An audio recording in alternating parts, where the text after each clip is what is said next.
Good evening and welcome to the inaugural episode of the Fallout Recap podcast with me, SS, and Man is here with me as well. Hello. This is obviously a little bit separate from the unofficial, unnamed FWA podcast, but this will be more focused on the segments, matches, and promos for Fallout, and we're going to look at Fallout 001. As you can see, the first of at least 100 episodes, given the three digits. And Man's going to join me here on this first show. We might look at getting other guests and that kind of stuff if we make this a regular thing. But Man, thank you. This was just joining us. Happy to be here. Yeah, and I think it was Raw that. Idea. Yeah, Raw that gave us this idea. So shout out to Raw for the idea to do this. Okay. So first show for Fallout. First of a new era for FWA. What were your overall thoughts on the show? I thought it went really well. I enjoyed kind of working on it. I thought the preview, the promos were obviously really good. It's great. Everyone showed. And yeah, I think the show came together well. I know a lot of people kind of commented on the detail that went into it, and I think that's more of a comment aimed at you rather than me. But don't know about that, but yeah, I'm glad that everybody. I think it went well. Yeah, I'm glad that everybody showed as well. That was definitely a good thing. I don't know if it was gamesmanship or what from Comeback Kid, for instance, in particular, who'd been talking up a lot about him not showing for Fallout 1, and then comes out with an excellent promo right in before deadline. But yeah. I don't know if that was gamesmanship or if that was serious late inspiration for CBK. But I wouldn't put it past him. I'm not sure. It could be either. But yeah, I think our peer pressure of putting him in the main event worked. Yeah, there we go. Right, so on with the show then, and we've got the show here, and we'll talk about the promos and that kind of thing as we go through them and our thoughts on the promos. So Amsterdam, the first setting for Fallout. We're doing a European tour, and we have some more information kind of coming out on the next show about where the next leg of the tour will be. So we start off with a video package, and this is something that we're kind of going to make a repeat thing for sure. Not necessarily something in this style, which was quite. It's not necessarily abstract, but like not directly kind of containing anyone's character or anything like that. But we intend to have some sort of opening each week, either linked to characters or not, but away from the arena, like this one was here. Then we've got Jiggy's excellent video, which we won't play, but this was really good. This video, which he sent a few weeks back, and I think really helps kind of like add to the feel of the show, makes it seem a little bit more legit. Yeah, no, definitely. I think kind of just as a kind of general comment, just the video packages that Jiggy's been pumping out for everyone really, and the backing business ones as well are very, very, very, very good. And I think it's just another case of kind of adding that extra layer of authenticity and a bit of a bit more realism, kind of the more kind of things like that we can get going, really kind of makes it just more enjoyable for everyone else. So shout out to Jiggy for getting that done. Yeah, big time. And I'm glad I was able to push KRS-One through as the theme music without really consulting you too much. But there you go. No, but it's fine. Okay, so we have. It's not like I'm the music guy or anything like that, is it? Yeah, we have the world champion coming out and taking a seat away from our commentators. We actually in here we did miss for a while. It had, I think it was in the opening commentary. It was somewhere anyway. It had a spoiler for later on in the show, I think, which we had to take out. I think it was a reveal of Sean Summers being the attacker, because obviously he revealed it in his promo, but not in kayfabe until on the show. So we had just a little bit late, but there you go. So we go into the first match, which is the Tag Team Championship #1 contender match between United Undisputed Alliance and the Gangstarz. What did you think of the promos for this one? So I really like them both, really. I think a few people have said that kind of things that Jimmy's been doing with the UA recently have been good. I thought again this one was good. I like the just the way that the two characters play off each other quite a lot. For that promo, I think for me, I think it was missing just that bit extra that probably would have seen it over the line, and this could have gone either way, I think. But the Gangstar stuff was obviously very good, as it always is, with those two guys involved. But it was definitely deserved win, definitely. But like I said, I think for the UA, if maybe Jimmy could have gone a bit more kind of onto the match itself and kind of what it would mean, implications, that kind of thing. I think it could have done quite well. Actually one of the higher promos of the night as well. Yeah. I think you're right about there definitely been an upswing in some of Jimmy's work recently, which I wrote in a review for his Fallout 2 promo, which obviously I haven't posted yet because there's still promos to come in when we're recording this. But yeah, with McLean winning the Gauntlet Championship, and then some good promos for the UA as well. As he said, like the Back of Business one was very good, second and third in the Battle Royale. And then the same here, and the same Fallout 2. I think sometimes it suffers from the fact that maybe, I don't know, Jackson. So obviously he's obviously a comic relief character a lot of the time, but it's difficult with a character like that, maybe really and he is quite flippant in his character and stuff. There's not a huge amount to him in terms of depth, but Nate obviously does take up that role a lot of the time, the more kind of serious character. I did enjoy this. I thought the Gangstars promo was better. It was one of the few matches that we did grade on this show. And yeah, I thought the Gangstars promo was a little bit better. I think I really like the idea of like the very split kind of 50-50 promo of the first half being kind of like the elation, almost the strange euphoria, the bloodlust that's going through for Aleister Black after the first show. And then obviously the despondent kind of nature of Crash after his second night match, and kind of contrasting those two obviously as they come together for this match was really well done. I thought it was excellent promo. So I do agree with the winner. I had them graded to win. So did I. And yeah, it was a good match written by you. I think we've got quite a lot of good tag teams on the show. I was looking at the roster earlier, and we've already got we do 4 teams on the show, 4 good teams as well. And then there is more coming. So watch out for that. I think there's at least 3 more coming that I know of. So that would be a really huge tag division for one brand, 7 teams, and we should be there kind of about lights out with that full cohort of teams, maybe, hopefully, which would be very interesting. But yeah, the Gangsters win here, and that'll be a big match against Golden Rock at Lights Out. Who is your early pick for that one? See, obviously, because last time they faced off, Gangstars got the win. And I think that's something that I would imagine that Golden Rock will factor a lot into their promo, kind of getting over that.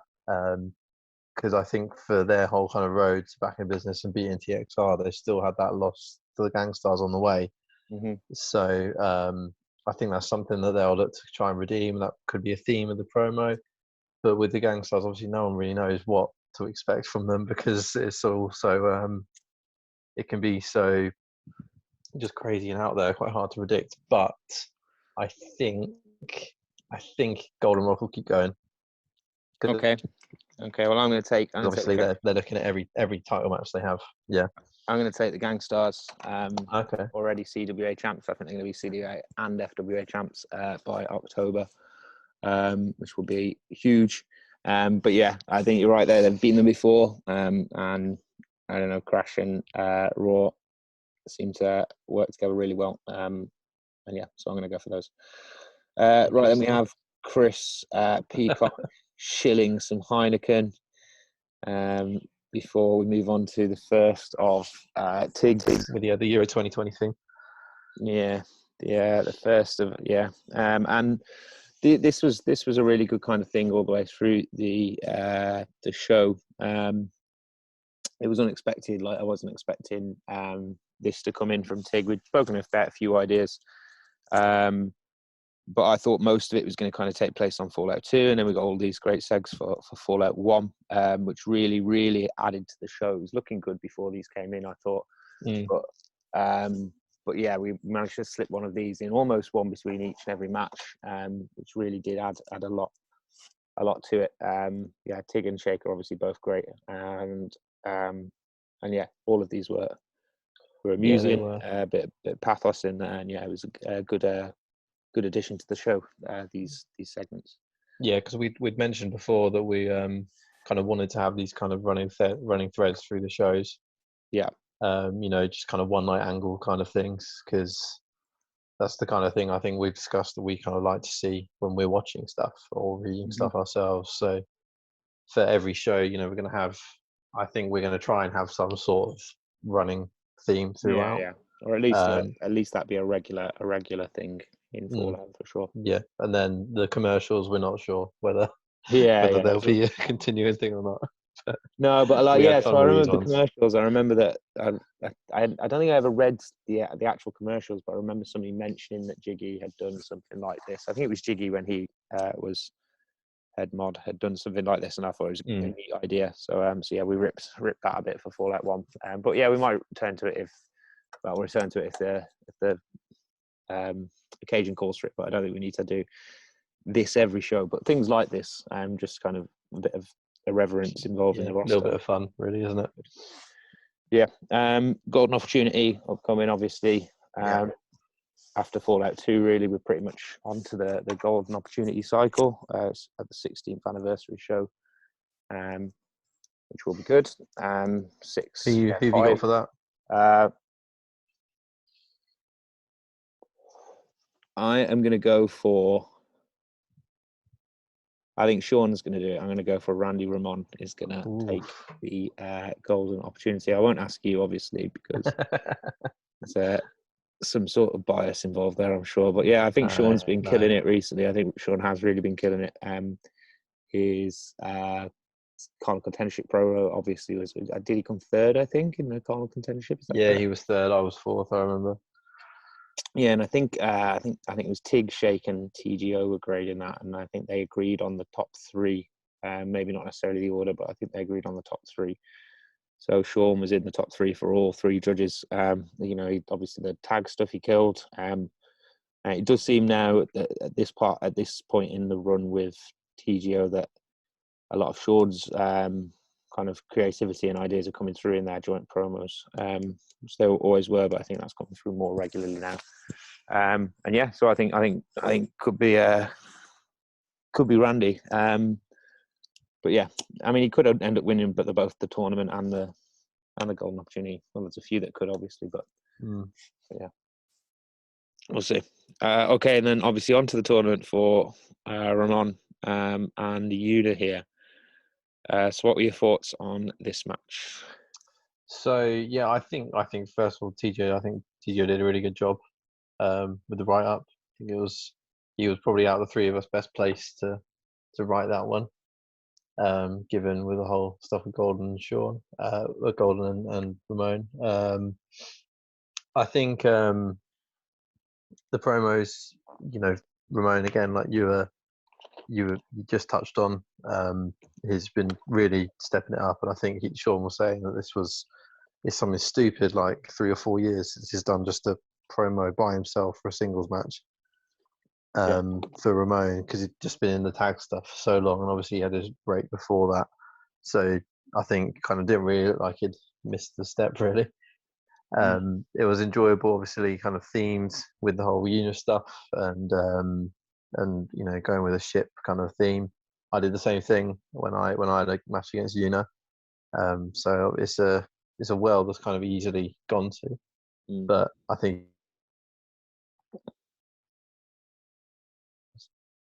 I think so.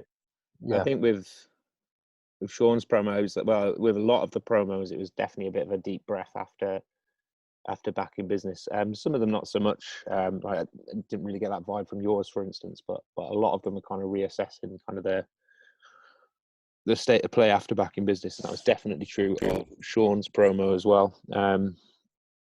And yeah, kind of like a deep breath after the creative kind of blast of the create your own adventure.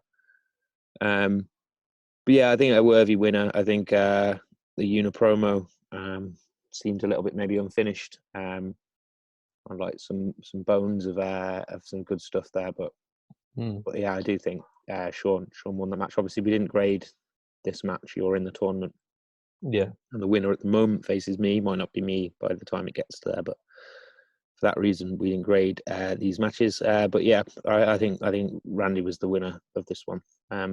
yeah, no, I think I'd agree looking at them both. I think, AON said he wasn't too happy with how it came out, but I think, credit to him with everything going on to get something out.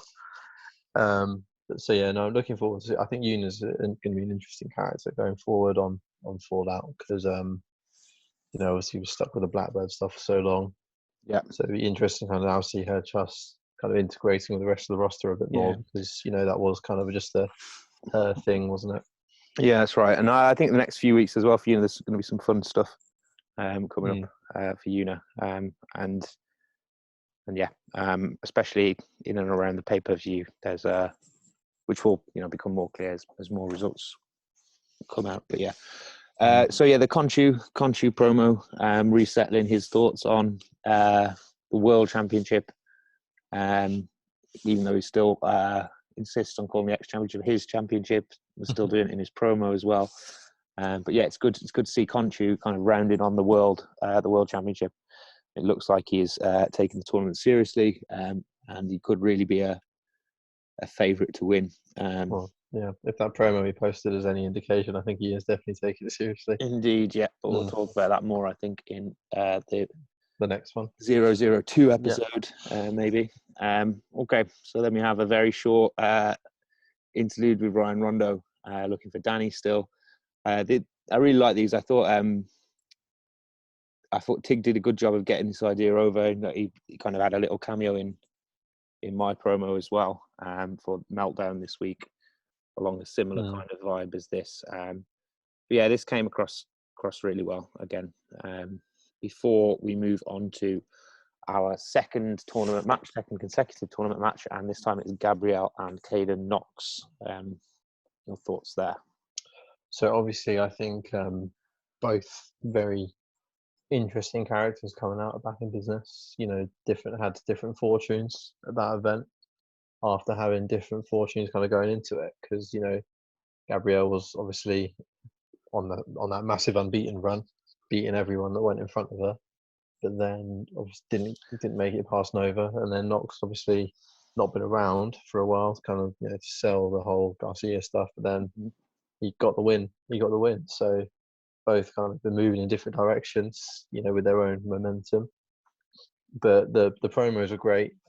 Very close. I remember looking at them next to each other, and I think you did a great job with the match. And it Knox looked good, kind of lasting almost the whole 20 minutes with Gabrielle. Because in the way, especially he did the write up, it could have gone either way, as the promos did. Because I thought Knox is probably he for me, I think had one of the, obviously we didn't grade this one, but he for me had one of the best promos of that batch. Yeah.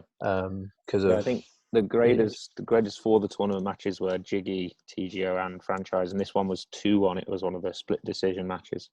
I think 2 or 3 of three of them were split decisions, including this one. I thought Gabrielle was the winner. I do agree with the winner here, even though I didn't grade it. I thought the Knox promo was very good. It was a big step up again for OMB, about on a level with his Back in Business, maybe a little bit weaker than his Back in Business promo, but still a very good standard. A lot more mature, as I said in my review of it, than we've seen from OMB, both in terms of the reference points he was making and the themes he was trying to get across. The Gabrielle promo I thought was a bit better. I thought it was very, very, very well written, as we're seeing every week from ETE, and very evocative, very descriptive. And I think the downfall, not downfall, but the spiraling of Gabrielle's condition is a really good kind of tangent that we've been going on with her since Desert Storm. Yeah, so I thought it was a good match. I do think Gabriel was the winner, just about. But again, I do think OMB put a very good promo in for this. Mm. In terms of the match, yeah, we wanted a long match here. The 4-minute warning, I forgot I even put that in, but yeah, that's something we should do. I didn't even mention this to you, but we Why should, 4? Why 4 minutes? because that's what the the nuclear bomb warning was going to be. It's a 4-minute warning, so Fair enough. I like it. I like it. because it's Fallout. So yeah, so that would be like the sirens, 4-minute warning, and everyone was getting their lead shelter. So yeah, we should have 4-minute warnings. I think on the show for when the time limit's going to go. But yeah, we discussed this. We wanted to have a big long match that made both of them look good, and a little bit of a nod of respect at the end between Gabriel and Knox after the long match. But yeah, I enjoyed writing that match. It was a good match to write. You did a good job with it. Cheers. We tried to, again, we floated the idea of maybe having a dusty kind of finish here between this, but we tried to have as many clean finishes as we could on the first episode. I think we have one match which has a little bit of outside interference, but that is an X-Rules match, so not really dirty in itself. All the other matches had clean finishes and no involvement, outside involvement and that kind of stuff, and that was a deliberate thing, deliberate choice there. And we move on now to Jay, again being a Heineken lackey. Before such a sellout. Yeah, sellout. Before we move on to Nate and Jackson, and the decision that Jackson is going to face Conchu Hao in the first round of the tournament, and that was a surprise to me. I thought it was going to be Nate Savage, to be honest, but there you go.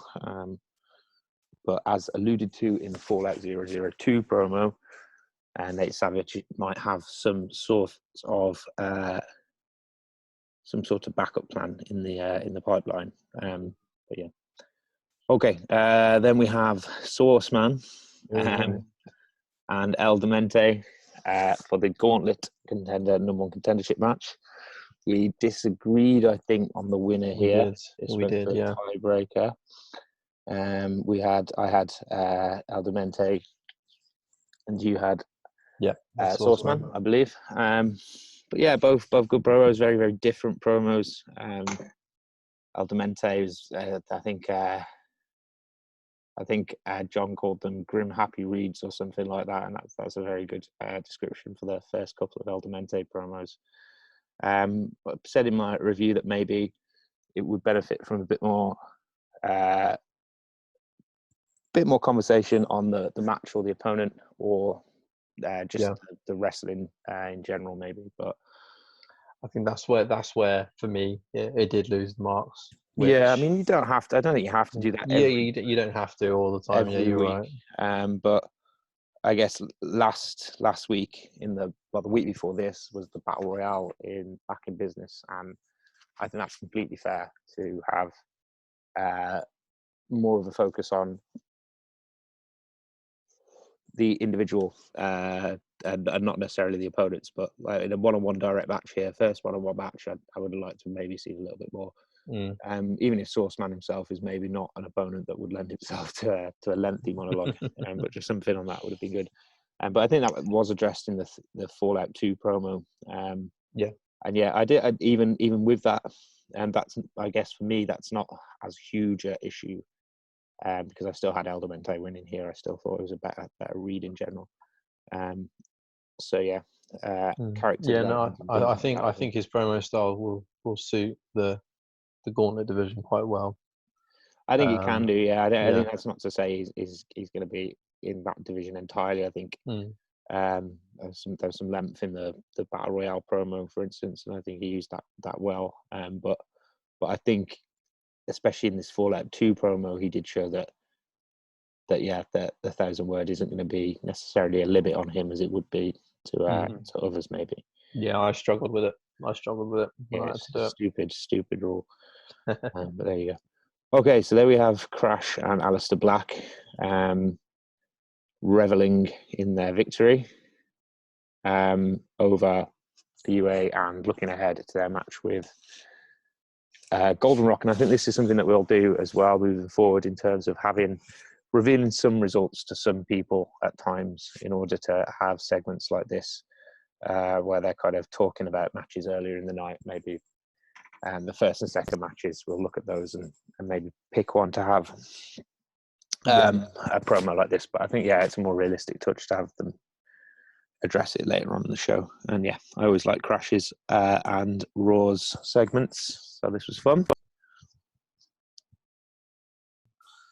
So okay, so now back on to more Rondo and Tona in Amsterdam.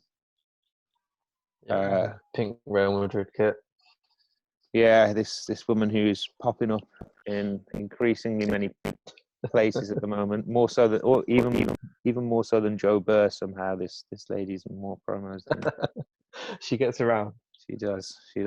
But there you are, and then straight into the big X Division title match here. So I'll let you take over and talk us through what's going on in all of this. Yeah. So I mean, we had a couple of ways we could have approached this, but I think John and I agree it would probably be kind of, I think, fitting in with the characters actually, kind of for Uncle and Peacock to actually basically have what's probably, in terms of TV time, over half an hour just dedicated to the two of them. Especially for Uncle, but I think Peacock is, I don't know if it comes across in the promos or not, but I think he's got a bit of an ego, I'd say, but that's something I'll be exploring perhaps. But I think John, I know, had some criticisms of it, which I think I said in response to his review that were fair. His promo obviously was great, so the all the stuff with Christian and with Thomas and Jay, that was all John, obviously. As for the match itself, I wasn't tremendously happy with the write-up. I've written better matches before. Part of it, I think, if you remember, this was the last thing to go in the show, so it was a bit of it. Unfortunately, I was just trying to get the fucker done so we get the show posted in time.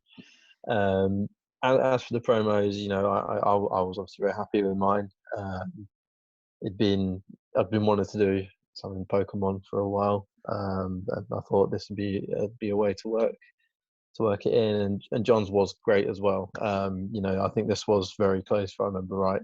And you did have to get another grader in, if I'm remembering right as well. Yeah, well, I think we always want best of fives for the title matches anyway. So we were going to have 5 graders regardless. So yeah, this was the one tournament match which I did grade just because it was a championship match. We couldn't get 5 graders that matched, that weren't in the tournament or myself. Obviously, I didn't want to grade, but like Gift couldn't do it. For instance, we got I think we got Alt J to grade this one, and I graded it myself as well. But I graded J to win.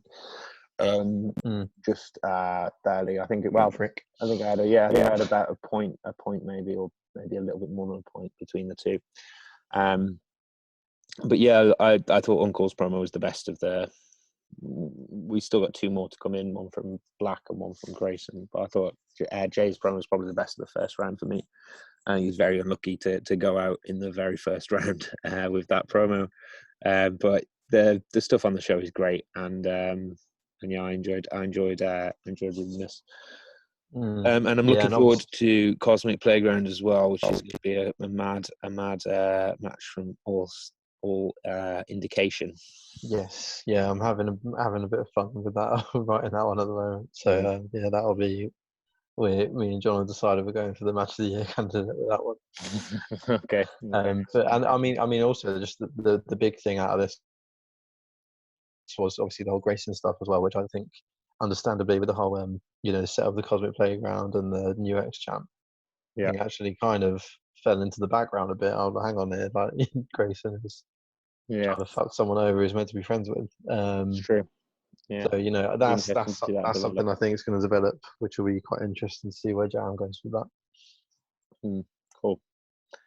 Okay, and then we move to Fallout HQ for a little advert for the Fallout Clears and a draw for the next round. The Fallout Clears, that's probably going to be something that we mention a little bit in shows. We won't probably have full transcripts or anything like that, but there is an interview planned for this kind of post-show next week, which will be posted just after the show results. That'll be with Crash on that second episode really, but the first episode that's going to get any kind of reporting on. But yeah, so we're gonna have this panel show kind of repeat through Fallout, and we have the second round draw for the tournament here, with some interesting matches. Tona or Rondo, we now know that obviously is Tona due to a no-show, versus Chris Peacock. Got Sean Summers will face either Crash or Cleo. Two very close promos, I thought, on Fallout 2. I thought that was the toughest match to judge. Not that I am judging, but the toughest to judge out of the first round matches on Fallout 2. We have Gabrielle against Conchu or Jackson, and we have Randy against Grayson or Black, promos for which we're still waiting. So yeah, what are your thoughts on the quarterfinal? I mean, ignoring mine, obviously, we've done Tona Peacock before. I think Tig and I were actually talking earlier. He's stumbling for an idea, but I know what I'm doing, so I'm relatively optimistic. Yeah.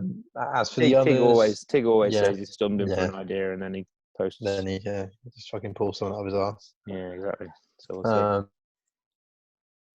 Yeah, as for the others, Summers, I think, is looking like probably the favourite. Beating Nova is no mean feat, and potentially Crash in the next round. That's again probably one of the two favourites for the whole thing. People would have said at the start will be not even making the semis. And then I think I wouldn't be surprised. If Crash didn't make the quarters based on the promos. Not that I'm grading and no grades are in, but I thought this was a really good Cleo promo this week. But yeah, we'll wait to see. And then Conchu's promo was amazing, and I think kind of backs into him taking it seriously. But I think Phoenix had a good one as well. So I enjoyed that, and I think what we were discussing earlier just about Jimmy saying needed a bit more for the UA match for this show. I think he gave us that in the Phoenix one. So again, I'm quite happy not to be grading it, to be honest. Yeah, I agree. And then Ramon, obviously the money Black's there with Aleister Black, but Grayson obviously has got a bit of extra meat to work with at the moment, so it might not be very straightforward. Yeah, speaking of graders, now that the Rondo no show has happened, Shake will be grading the other three matches in the tournament along with Jiggy and TGO in this round. So yeah, and then we're on to more Rondo and Tona before it is Gerald and Von Horitz's turn to promote the Heineken Company.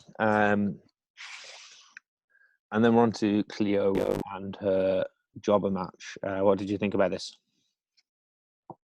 So I mean, obviously we did have kind of differing grades. I think I thought it was a strong promo from Cleo and comfortably getting over the threshold. But I think you did have it just short, didn't you? I did have it just short. Yeah, it would have been more difficult to make that decision about whether I should bump it up a little bit, given if you hadn't already put your grades in and had a substantially over 30.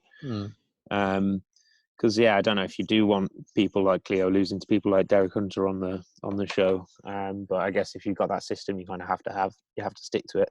Yeah, well, I think we're going to knock the numbers down after seeing how the grades. Yeah, the grades came out. I think it's true. Yeah, with the new grading system, there's definitely a lot lower kind of average, and a lot more variation, I thought, as well. That's probably a good thing. But lowering the jobber grades would be good. I think Cleo's promo on Fallout 2 was a lot stronger than the Fallout 1 promo. But I did think the Fallout 1 promo was a good piece. It wasn't a bad piece by any means, but I had it just under 30 myself. And then we're on to Gerald Grayson doing it for Jay. Yeah, it's quite an interesting kind of line is peddled there. Quite ambiguous, but I think that's the kind of thing we'd like because people are going to be paying attention to his promo and what he's going to be doing next week. Gerald is just a mysterious dude, you know. He's just kind of what he is. Mm. And then we finally find bloody Danny Toner. Yeah, Toner versus Rondo next week on Fallout 002. Exciting times. All of that just for Shake to fucking no show. Exactly, man. Like bloody fine Toner, and now where the fuck has Rondo gone? Like Jesus.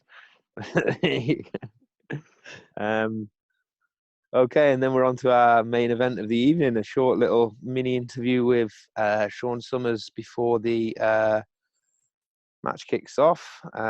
Obviously, we have him coming clean, confessing his sins about Mike Parr before we get into the match. And yeah, so two very good promos here. I thought that these two were evenly matched as well. I think, I did agree with the winner, and I thought it was quite funny that the only match where I did disagree with the winner was the one that I got to grade. The other three I agreed with, all three of the winners which were chosen. It was another one that went to a 2-1 split decision and required all three. But yeah, I thought the Sean Summers promo was very good, and I think he's going to be quite a top level heel in no time on Fallout. Sorry, he has that vibe about him. Yeah, I agree. That came across very strongly in this promo. And he's I wouldn't say he was a direct character because that makes him sound kind of maybe straightforward and simple, but he is he's definitely a more his primary focus in his promos is the FWA and Sean Summers, which is a good thing to see. And yeah, I thought this was an excellent promo from Sean Summers. And although the Nova promo was good, I do think maybe the Summers one was a little bit cleaner, a little shorter, a little bit more manageable, and less unwieldy maybe. So yeah, I do think that Sean Summers did deserve his place in the quarterfinals, but expect Nova to bounce back in a big way at Golden Opportunity anyway. Yeah, hopefully not too big, but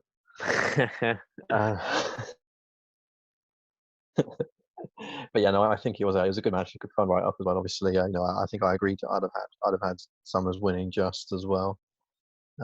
Were I grading, but I think this was a fitting main event for our first show. I mean, neither were drafted particularly high, but I think if you look at name value, probably two of the biggest names we've got on the show in terms of what they can offer and in terms of intrigue as well, because these are two guys that haven't actually really been around that much.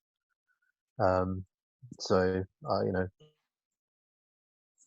happy we went for this as the main event, and I think they both delivered. It was great they both showed, and hopefully with a bit of nudging we can get them off of this part-time bollocks.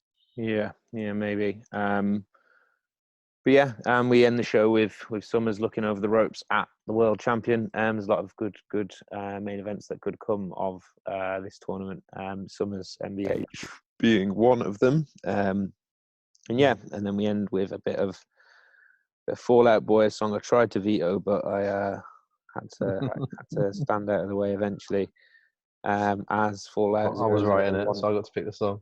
Yes, true. It comes to its close. So yeah, so that's Fallout 001. Overall thoughts? What could improve? What do you think? So I think John, made a good point. I think a big thing I think is the commentary reading back. I think considering how well John Luke Watkins and how well I know Alan Price, I think maybe we could have done a bit more to kind of get some of the nuances there. I do think Chrissy and Quinn seemed a bit inconsistent as well throughout the show. Yeah, I think having something written on each of these characters would be a good idea. Like something for Jean-Luc and something for Alan Price. Like there's little things I would like to happen. What would like to do with the things. Like for instance, I had Jean-Luc was addressing the audience as wrestling fans whenever I was writing my matches, but then that obviously wouldn't be he'd be talking to them as, he'd be referring to them as wrestling fans all the time. But that obviously didn't come across in the other matches. And I think having something like that for each of the auxiliary characters, kind of just their general persona, certain traits, would make it feel maybe a bit more consistent. Yeah, because I think bitter Christian Quinn could be quite a fun character just to have around. Yeah, I agree. Yeah, because not happy that Alan stole his spot. Because and especially so considering Alan doesn't fucking know anything about wrestling. Exactly. So. Yeah, but we have a lot of those around, kind of hanging around the Fallout scene anyway. Okay, quick look ahead to Fallout 2 then, before we wrap this up. What are you looking forward to most on Fallout 2? I mean, I will exclude the Cosmic Playground, but I'm looking forward to. I think the tournament matches on this show could really all, apart from obviously Quantum Return, which we know, but I think they could all go. Looking at the promos, they could all go either way. Because I think everyone who's dropped a promo so far has dropped a strong promo. I think the match I'm probably looking forward to the most is probably Crash and Cleo. Because, I think this is one where, looking at the two promos just kind of side by side on a first read through, this could be kind of case where we look at with Gabriella Knox, where, we might run this match quite deep into the time limit. So whoever loses doesn't really lose much from it. The Knox and Gabrielle stuff, seems quite interesting. Both booked against probably the worst created jobbers that have been created. That was unfortunately my brainchild. Yeah. And then obviously, like I said, the main event. I mean, I'm probably about a third of the way through writing the match because it's going to be a long one, unfortunately, folks. It's pretty mental stuff I've written so far. So I'm hoping I'm not going to oversell it and it doesn't live up to the hype. But I'm excited to see what people think of it. Well, that's definitely the thing I'm most looking forward to on Fallout 002 is Cosmic Playground. It seems to be like an appropriate feud ender for those two. I think that'll be a good, fun match. But yeah, there's a couple of other things, maybe non-match related, which I'm looking forward to on Fallout 002 as well. The Una piece I'm looking forward to. And as I just announced in the news section, actually, I think it's in this thread, the card thread, the return of Mike Parr. I'm really looking forward to that segment. That should be fun as well. Yeah, especially after what Summers said on the last show. So it'll be good. And obviously, I'm hoping we can get something a bit more from Grayson as well. Yeah, maybe. As to why he did that to me. We'll see. Anyway, so that will about do us for the Fallout recap. Podcast for episode 001. Maybe we will, or you will hear from us again in 2 weeks for episode 002 after the Edinburgh episode. But yeah, thank you for joining me, man. No worries. Thank you for having me. And I will. I wish you a good night. Peace. Thanks, guys. Cheers. Bye.